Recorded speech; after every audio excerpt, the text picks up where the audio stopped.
پاکستان پر کبھی seven leaders اور کبھی ملٹری ڈکٹیٹرز نے حکومت کی، لیکن 75 ایئرز گزر جانے کے بعد بھی ایک عام پاکستانی کے حالات کچھ ایسے ہیں۔ Pakistan is weeks, which has got Pakistani citizens clashing. Inflation is at a 50-year high and food has become unaffordable for millions. Wheat flour is being sold for more than 160 Pakistani rupees. آج all around the country جس topic پر debate چھڑی ہے وہ یہ ہے کہ ہم یہاں پر کیسے آئے، ہمیں یہاں پر کون لایا اور ہم یہاں سے اب کیسے نکل سکتے ہیں۔ ہماری تباہی کا سامان ہمارے اکانومی سسٹم میں موجود ہے۔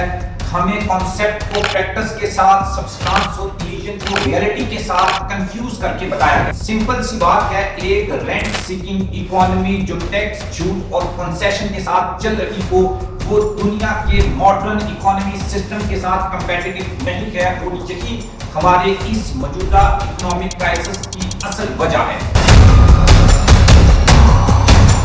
سب سے پہلے ہمارے لیے یہ جاننا ضروری ہے کہ ہم اس وقت کہاں پر کھڑے ہیں۔ پاکستان ایک نیوکلیئر آرمڈ کنٹری ہے جس کی آبادی 220 ملین ہے۔ یہ دنیا کا 5واں بڑا ملک ہے، ایک ایسا ملک جس کو سنگین اکنامک کرائسس کے بیچ لوگوں کی مائگریشن، پانی کی قلت اور فوڈ شارٹیج کی کمی کا سامنا۔ پاکستان کا معاشی بحران کوئی نیا نہیں۔ 1998 میں پاکستان کے foreign currency bank accounts almost default کر چکے۔ پاکستان کی 34% آبادی کی ڈیلی انکم $3.2 ہے، جبکہ انفلیشن ڈبل ڈیجٹ کراس کر چکی ہے، اور یہ دنیا کی میجر اکانومی میں تیسری سب سے بری سچویشن ہے۔ اسٹیٹ بینک آف پاکستان میں فورن ایکسچینج ریزرو $4.21 بلین سے بھی نیچے گر چکے ہیں۔ جنوری 2022 میں یہ فورن ریزرو $16.6 بلین تھے۔ مشکل سے ہی پاکستان کے پاس چند ہفتوں کی امپورٹس کے ڈالرز پڑے ہیں۔ پاکستانی کرنسی کے اوپر بہت زیادہ پریشر ہے۔ 2023 سے اب تک روپے کی ویلیو میں 20% کمی ہو چکی ہے۔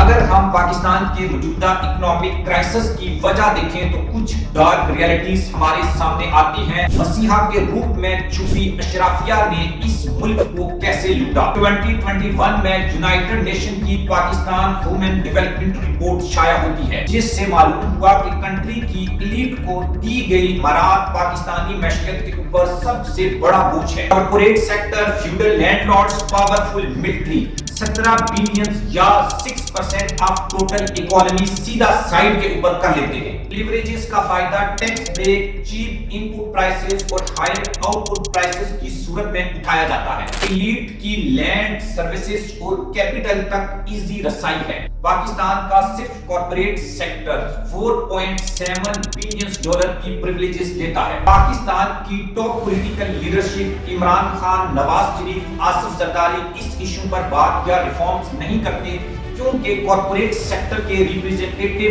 ہر حکومت کا حصہ ہوتے ہیں، لائک داؤد، ترینز، منشاز، ایگروز، فوجی فنڈیشنز اور ملک وغیرہ۔ پروٹیکشنسٹ پولیٹیکل اکانومی ملٹری اسٹیبلشمنٹ کی انٹرسٹ میں ہے، جو ریفارمز میں ایک اور بڑی وجہ ہے۔ پالیسی کا یہ بگاڑ نیشنل ریسورسز کو لینڈ اینڈ پراپرٹی کی ان پروڈکٹیو انویسٹمنٹ کی طرف لے جاتا ہے، جس کا فائدہ پھر الٹیمیٹ ملٹری لیڈ آرگنائزیشن اور کارپوریشن سیکٹر کو ہوتا ہے۔ In short, rent seeking economy میں پاکستان کی ایکسپورٹس انڈیا اور بنگلہ دیش کے کمپیئر میں کم ہو رہی ہیں۔ 2022 میں انڈیا کی ایکسپورٹ $400 بلین تھی، جو کہ آل ٹائم ہائیسٹ ہے، اور لاسٹ 5 ایئرز میں انڈیا کی ایوریج ایکسپورٹ $300 بلین تھی۔ انڈیا کے فورن ریزرو $578 بلین ہیں، جو چین، جاپان، سوئٹزرلینڈ، روس کے بعد 5ویں نمبر پر آتے ہیں۔ بنگلہ دیش کی ایکسپورٹ $43.34 بلین ہے، جبکہ پاکستان کی ایکسپورٹ صرف $26 بلین ہے۔ پاکستان کے موجودہ اکنامک کرائسس میں پاسٹ پالیسی کا سب سے زیادہ کنٹریبیوشن ہے۔ یہ پالیسی تھی قرضہ اٹھاؤ، بوجھیں اڑاؤ۔ پاکستان نے ڈے 1 سے ریفارمز کرنے کے بجائے لون اٹھاؤ اور کام چلاؤ والی پالیسی کو اپنایا، جس کا یہ نتیجہ نکلا کہ آج فرینڈلی کنٹری سعودی عرب اور چائنا بھی ہمیں $1 دینے کو